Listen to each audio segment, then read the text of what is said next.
In front of me is my phone N23, and today I would like to show you how you can block app notifications. Begin by going into Settings and scrolling down just a bit to access notifications. Then tap on Device and App Notifications available in Privacy section and click on one of your apps from Allowed section.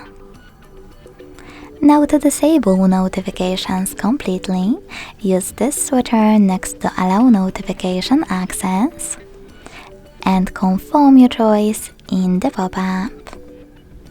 To switch them back on, click on the same now gray switcher. Then select Allow in the pop-up. If you want to, you can also select one of your apps from Not Allowed section and enable notifications the same way. Thanks so much for watching. If you enjoyed this video, leave a like, comment and subscribe. Bye!